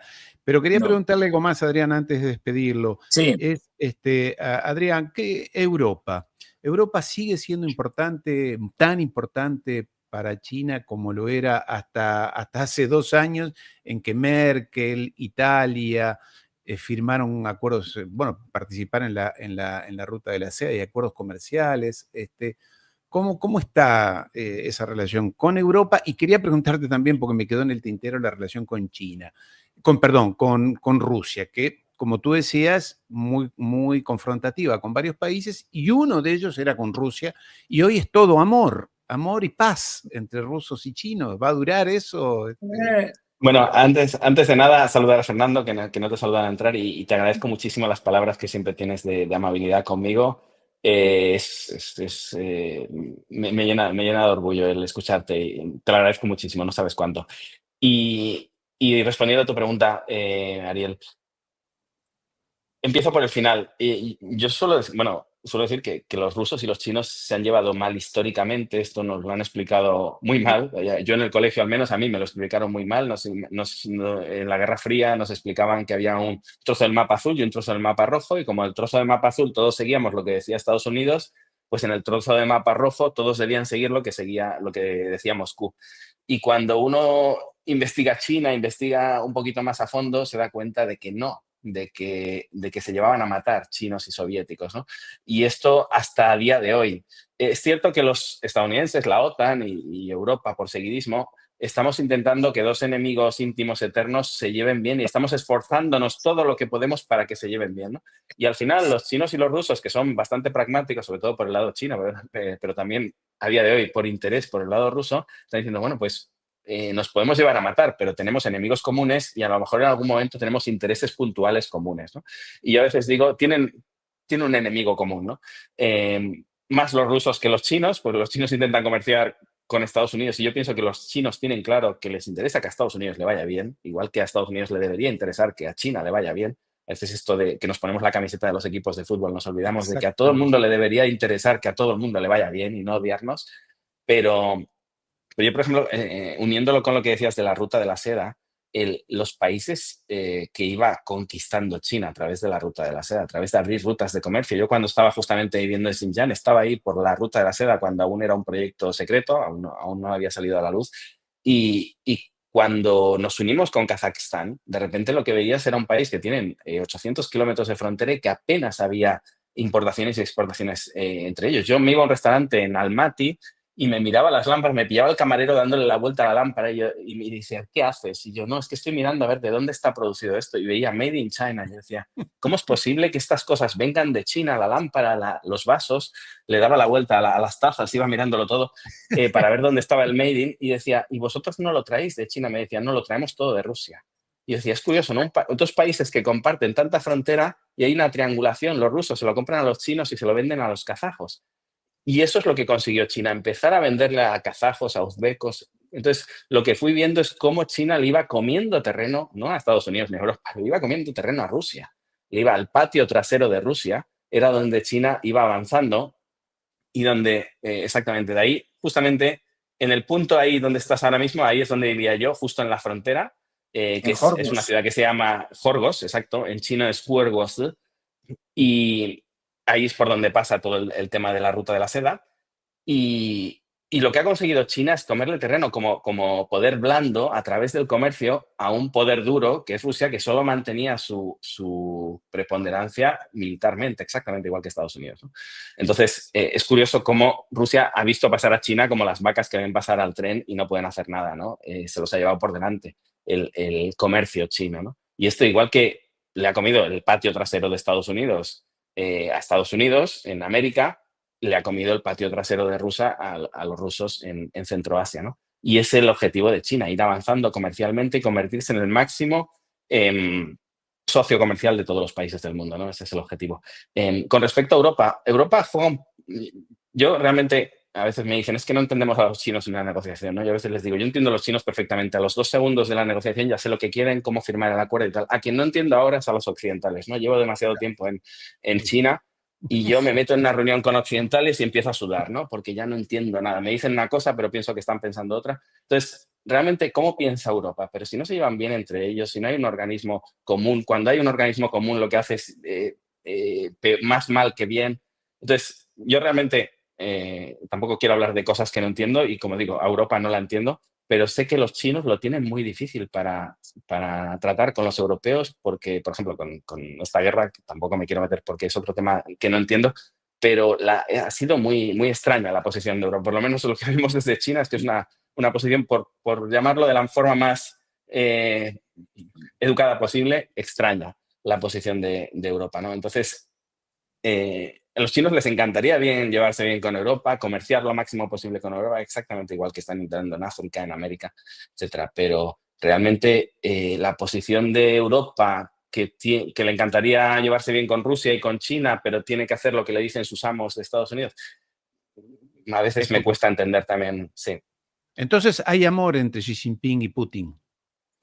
Yo creo que hay un affair. Yo lo llamaría más un affair que amor. No creo que eso sea una relación de largo plazo, pero bueno. ¿Por qué? Me interesa eso. ¿No crees que es de largo? Puede no ser de largo plazo, puede no ser. Sí, bueno, ¿qué opina Fernando? Eso. A ver, yo que he estado en Rusia y he estado en China, y tú le preguntas a los rusos así en general, y te dicen, ¿os gustan los chinos? No. Y tú le preguntas a un chino, ¿os gustan los rusos? No. Aunque ahora Putin tenga sea más famoso y tal, y digan, mira, que le está dando a los norteamericanos. Pero no se tragan, es decir, no se tragan, nunca se han tragado. Otra cosa es que, como ha señalado Adrián, efectivamente, es decir, tenemos un enemigo común, el enemigo común se empeña en unirnos, y oye, pues aunque sea por ese elemento, nos conviene a los dos. Los rusos saben que necesitan a los chinos ahora mismo con el tema de la guerra en Ucrania. Y de hecho me decían los chinos, a ver, si es que estos occidentales son penosos, es decir, incluso para inventar historias. A ver, si no les estamos viendo armas. Sí, bueno, los drones, pero un dron son de armas de doble uso o son tecnología de doble uso y se puede hacer con él lo que quiera. No, si lo que realmente les estamos ayudando no es con armas que les sobran, si tienen un complejo industrial tremendo, es con bienes de consumo y con piezas para sus fábricas de lo que sea. Eso es lo que les estamos vendiendo y eso es lo que les está ayudando de verdad. Es decir, que les estamos vendiendo todo eso. Sí, dime. Te hago un apunte. Es muy curioso eso que dices, que le preguntas a los chinos, no les cambian los rusos, les preguntas. Porque hay mucho. Me encuentro en redes un perfil de personaje que es pro chino y pro ruso. Sí. Y le gustaría que China y Rusia fueran aliados. Y claro, cuando yo les digo, por ejemplo, que a los chinos les encanta irse a Estados Unidos y que ningún chino se iría al centro de Rusia, ni siquiera a Moscú de vacaciones, pues no les interesa nada, ni conocen nada de la cultura rusa, ni les interesa conocer. En cambio, están enamorados de muchas cosas de la cultura estadounidense, por desgracia, si quieres, porque han sido influenciados, ¿no? A pesar de todos los cortes que han intentado, al final estamos influenciados por la cultura estadounidense, pues ese perfil se frustra, ¿no? Porque le gustaría que a los chinos, no sé, su primer lugar de vacaciones fuera a Moscú y les encantara. No, el chino no quiere saber nada de Rusia, en ningún caso, ¿no? Pero, como estamos diciendo ambos, nos hemos empeñado en que se intente llevar bien, ¿no? Yo a veces digo, a China, dice, es que a China le interesó mucho la guerra. Digo, bueno, a China le vino bien la guerra 15 minutos, hasta que firmaron todos los acuerdos de petróleo y de gas. Y después de esas firmas, 15 minutos, bueno, ya podéis pacificaros porque yo sigo necesitando el grano ucraniano. Yo me llevaba bien con Ucrania y me llevaba bien con Rusia y esta guerra no le viene bien a nadie. Entonces, esa idea de decir, no, los chinos van con los rusos y les interesa, no sé, que arrasen Ucrania, no sé, creo que son debates que requieren una profundidad un poquito mayor, ¿no? Y ¿Qué tampoco opinas? con Porque, Israel, por ¿no? ejemplo, Y tampoco con Israel, uf, eso de que no se pueda transitar por el Mar Rojo, el Canal de Suez, eso es una complicación para China, ¿no? Claro, sí, son comerciantes, son mercaderes. Lo han Entonces, sido siempre. Sí, sí. ¿qué ¿Qué opinas? decías, Una Fernando? cosa. Sí, ¿qué opinas? Porque lo digo muy a lo bestia y tal, porque no hay tiempo. ¿Qué opinas de la estrategia, digamos, así muy a grosso modo, de Estados Unidos con respecto a China? Es no solo directa, a través de sanciones y demás cosas de estas, sino indirecta. Machacamos a Europa, lo que estamos machacando al principal socio comercial de los chinos, aunque también eso nos sirve para desindustrializar, etcétera, Europa y acabar con un competidor. Y luego, lo que hablábamos de Marruecos y tal, es decir, hay, por lo menos entre la élite que gobierna Estados Unidos, y lo dijo Larry Fink en su página web en marzo de 2022, la globalización que se ha acabado, traducido. Vamos a acabar con la globalización. Es decir, vamos a atacar las cadenas de suministro porque eso, aunque nosotros tengamos bajas, perjudica fundamentalmente a China, que es el gran productor y comerciante del mundo. ¿Cómo lo ves eso? Esa estrategia, digamos... De tiro en el pie. Sí, No lo sé, depende de cuánto sangres, ¿no? Yo, un poco lo hemos comentado cuando hablábamos del proteccionismo estadounidense. Yo veo un país ya débil, el país que ya en ninguno de los argumentos para competir con los chinos es competir, es producir mejores bienes. Como dices, ahora que vamos un poco lo que estás hablando es de la estrategia de voladura de puentes, ¿no? Vamos a sí, volar todos los puentes y que ya no pasen más cargamentos. Pues un poquito lo decíamos antes con esa frase de que han conquistado más kilómetros la seda de las caravanas que el acero de las legiones, ¿no? Los chinos sí van a crear esa ruta de la seda, que más que una ruta es un concepto más mental, y van a pacificar esas rutas para intentar asegurar ese comercio. Claro, todas esas voladuras de puentes que hacemos perjudican, pero es que, se lo decía al principio con esa frase que repito tanto en mi canal, China no es buena ni mala, China es inevitable. Entonces, pensar que la vas a evitar, pensar que volando un puente vas a impedir que lleguen los productos, no, vas a someter a tu población a una restricción pasajera hasta que los chinos consigan bordear esa voladura y seguirte suministrando. Entonces, no creo que... Van a ser mini crisis temporales que vamos como pequeños bombardeos al comercio, pero no creo que tengan bueno, éxito, desde luego. Quiero sí, tendrán hacerte, éxito pues, en el camino al suicidio en el que nos estamos dirigiendo, especialmente los europeos, también los norteamericanos, pero lo de poner las sanciones a China es ya decir, venga, si ya nos hemos canteado con los rusos con el tema del gas y estamos haciéndonos trampas para poder subsistir y comprándole gas a través de terceros, ahora venga, ya directamente al mayor productor del mundo, nos lo vamos a cargar, bueno, nos vamos a cargar nuestra economía metiéndole aranceles. Esto cómo se ve en China cuando ven a los locos de los europeos diciendo que van a hacer esto. deben quedarse pasmados, ¿no? No, claro, lo que van a reaccionar con ese, lo hemos comentado antes, hay un nacionalismo Sí, creciente en China, entonces, sí. ¿qué va a pasar? Que no se va a vender un BMW en China, eso para empezar, pero es que no se va a vender un BMW fuera de Europa, porque con aranceles puedes detener a los coches chinos en Europa, pero ¿qué va a pasar en África, en América, en Yo tengo una Asia? Chery, yo tengo un auto Chery y voy a comprar otra. Pero, Pero quería hacerte una pregunta por lo que a mí me respecta y para ir liberándote, querido Adrián, pues ya dijimos Sí, hace 1 hora y media que estamos. Una última pregunta por mi parte, después Fernando te hará la suya. Hablamos de China, pero hay un universo que va más allá de China y que tiene que ver con el sudeste asiático. Yo conozco algunos de los países, pero me interesa tu opinión. Es decir, tenemos un peligro amarillo, por decirlo de alguna manera, que viene de allá, que es extendible, que además se está desarrollando con propios capitales chinos que están invirtiendo en Vietnam, en Camboya, en diferentes países. ¿Cómo es eso? ¿Es todo un universo que viene? por supuesto, y ya está aquí. Siempre digo, el sureste asiático lo está desarrollando China, como muy bien comentabas. Esa influencia japonesa que veíamos hace 20 y 30 años, hoy en día está siendo sustituida a pasos Totalmente. agigantados por China. Antes eran los japoneses los que se construían un puente a cambio de que los taxis fueran Toyota. Hoy en día son los chinos los que construyen alta velocidad en el sureste asiático, cuando muchos países occidentales ni siquiera pueden soñar con tenerla, a cambio de, bueno, pues de esa influencia que está arrasando en la zona del mundo que más crece, que eso lo Claro. tenemos que tener en cuenta, ¿no? China es el mercado más importante del mundo, pero el próximo mercado, el que más está creciendo en estos momentos, es el sureste asiático. Y eso es 100%, es una batalla perdida, es 100% chino. Lo decíamos, el 1% de los indonesios son chinos y controlan el 75% de la economía, el 30% de los malayos son chinos y controlan casi toda la economía. Singapur, que es el gran banco que sí, está abasteciendo, más allá de un centro de investigación brutal, tecnológico, etcétera, ¿no? Es una capital salida de la nada, de esas cosas que solo los chinos, en este caso de etnia, solo ellos podrían haberlo creado, ¿no? Esto para nosotros, para gran parte del mundo y gran parte de las empresas, yo que trabajo con empresas de todo el mundo es como algo desconocido, ¿no? Cuando yo veo que se intentan proteger de los chinos, digo, bueno, hoy te proteges de los chinos y mañana te tendrás que proteger de los vietnamitas y pasado de los malayos, porque es todo lo que viene detrás. Y esta gente tiene la misma hambre que China. Ojo ahí, porque yo a veces digo, el verdadero enemigo de China no es los europeos ni los estadounidenses, son los que vienen detrás con más hambre y menos dinero, ¿no?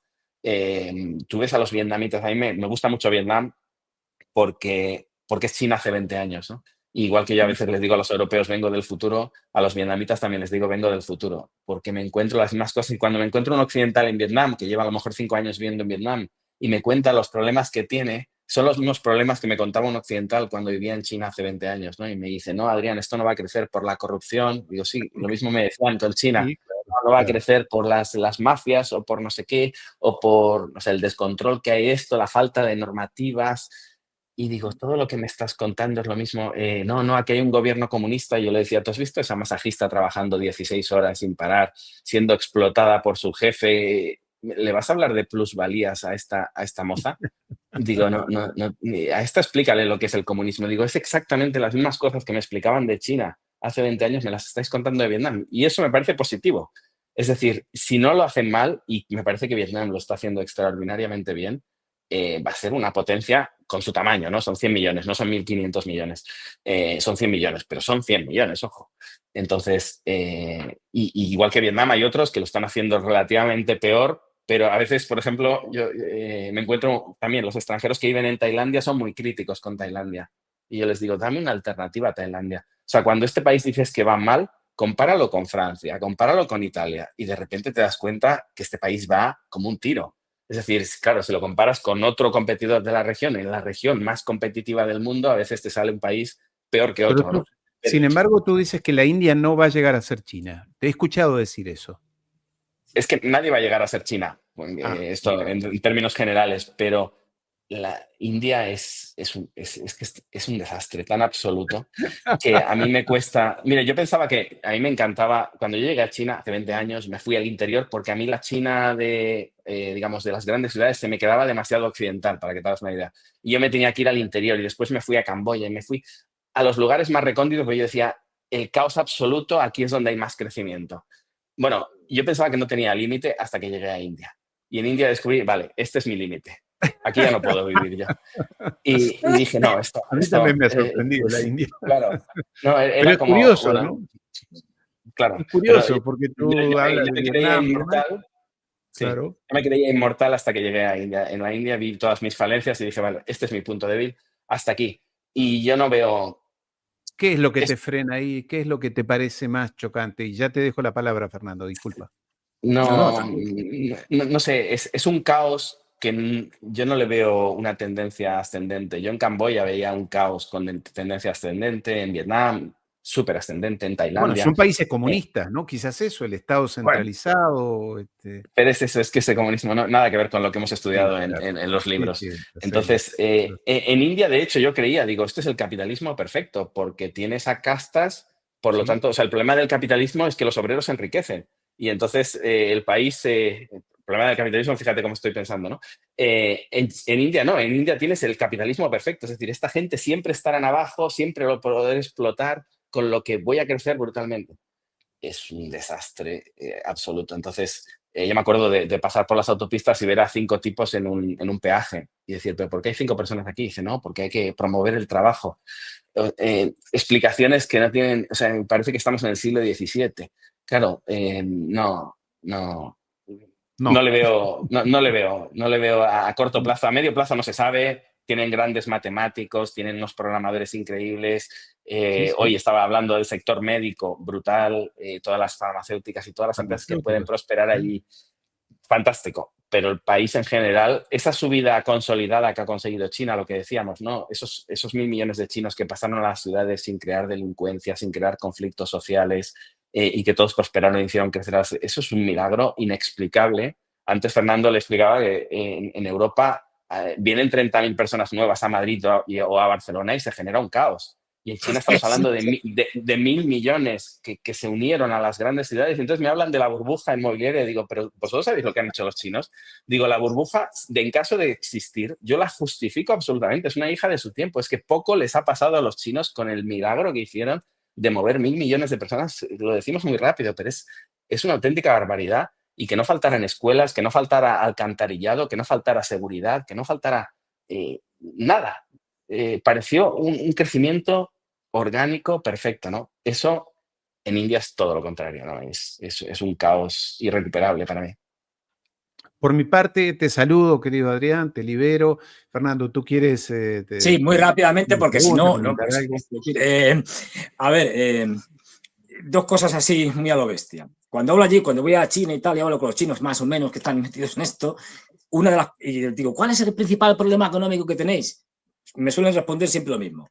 La demanda interna. Es decir, o hacemos crecer el mercado nacional, el resto nos da igual. O sea, bueno, podemos más o menos manejarlo, pero si no conseguimos que la gente consuma más, y eso tiene, lo recomiendo, un capítulo, Adrián, explicando por qué los chinos no consumen más, hay que Porque ahorran. verlo, porque ahorran, sí, básicamente, pero vamos, la cosa tiene más enjundia. Eso es un tema que, ¿cómo lo ves tú? Es decir, ¿cómo van a hacer los chinos para que arranque aquello? Y dos, hay una cosa que, como tú señalas, en el interior se ve menos, pero que si te vas, por ejemplo, a Shanghái, que es un poco el referente para esto, es decir, la occidentalización, que claro, los chinos están occidentalizándose además en el peor de los sentidos. O sea, hamburguesa, no sé qué y tal, antes no había gordos en China, ya hay. Es decir, esto, ¿qué capacidad le ves tú ahora mismo de penetración? Porque al final esto también socava, desde el punto de vista cultural, socavaría, digamos, con el tiempo, lo que sería el dominio del Partido Comunista Chino. Dicho así, todo esto a lo bestia, ¿eh? Bueno, varias cosas. Empiezo por el final. Es cierto, la influencia occidental, el mal, si quieres decirlo así, cada vez influencia más a China y a veces hablo de los valores que se sostienen de la sociedad china, pero a veces también me da miedo idealizar China porque a veces lo que pienso y lo que explico es que no es que haya valores diferentes, es que hay una generación de desfase. Entonces los chinos piensan como pensaban nuestros padres o nuestros abuelos, pero ya veremos si sus hijos mantienen esos valores, si es que tienen diferentes valores o es que están en diferente momento temporal y sus hijos ya dejarán de ahorrar y serán más consumistas.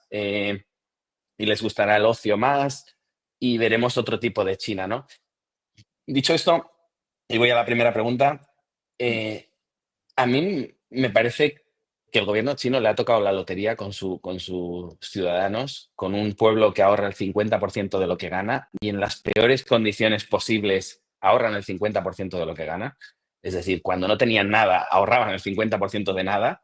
Es decir, lo tienen muy claro que la mitad de lo que entra en casa hay que ahorrarlo y sean las que sean las restricciones que haya que tomar. Eso para mí es muy bueno, ese ahorro va a inversión y eso ha hecho crecer muchísimo el país. Pero es cierto que lo que ve el gobierno chino desde su postura más socialista, si queréis, o más keynesiana, si queréis en este caso, es que el crecimiento viene del consumo y por tanto hay que fomentar el consumo. Y cuando ya no hay más países a los que venderles cosas, porque ya somos el mayor socio comercial del mundo, ya solo nos queda crecer hacia adentro. Pienso que es una batalla perdida.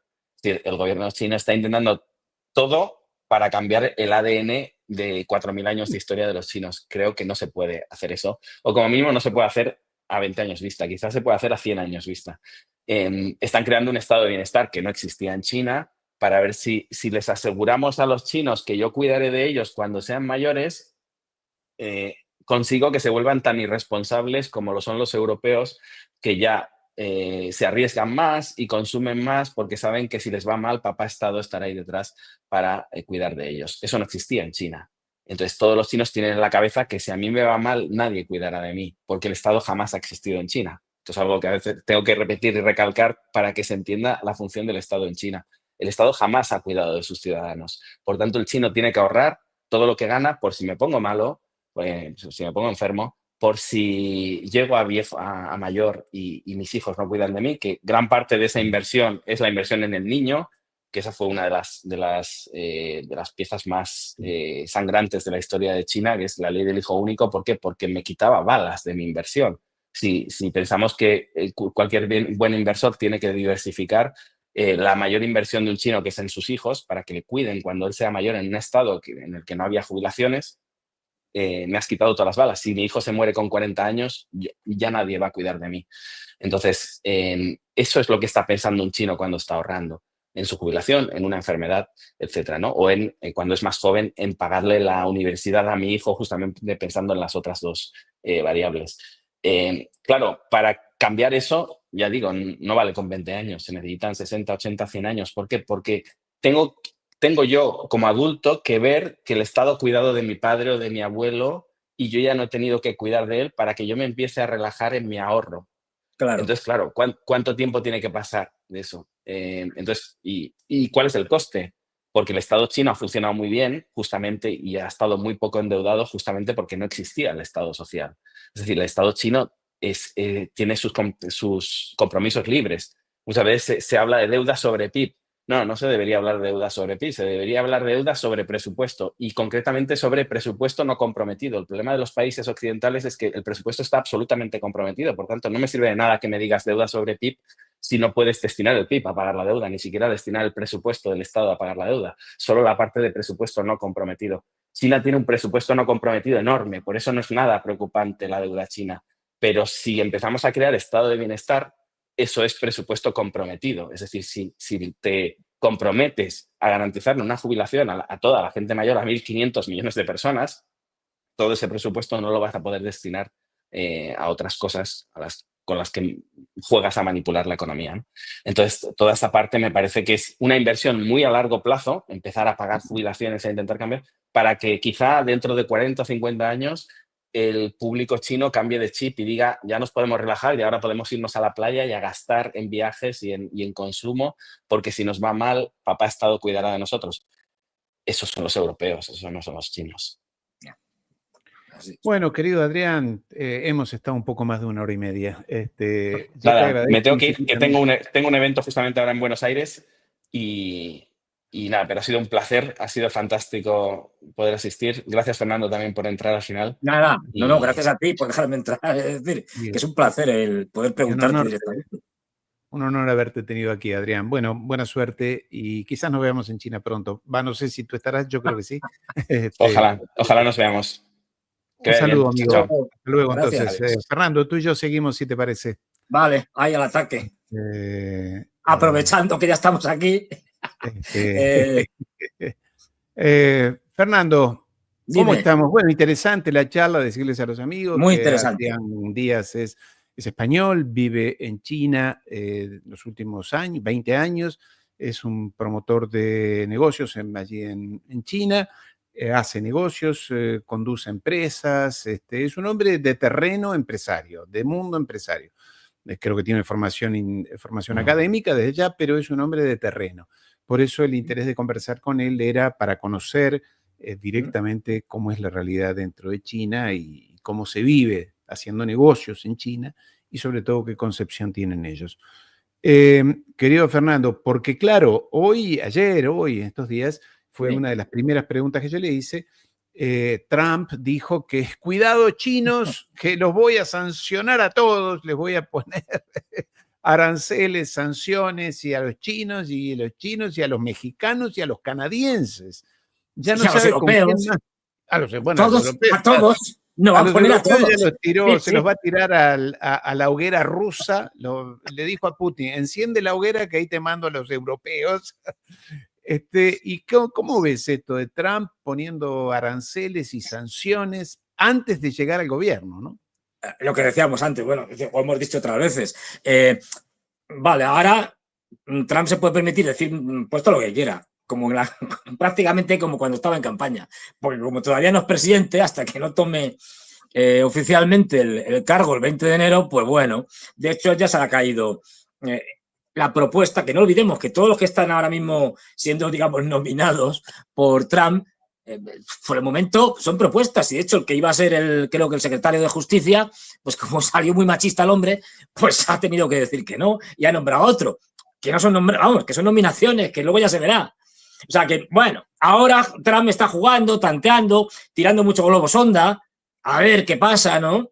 Y lo que sí es cierto es que, salvo que cambien mucho las cosas, y lo que hemos obtenido aquí, es decir, Trump llega al poder porque de alguna manera hay un pacto no escrito, hay una tolerancia por parte del Estado profundo que dice, mira, lo que ahora no, los demócratas ya han cumplido su función, y ya no dan para más.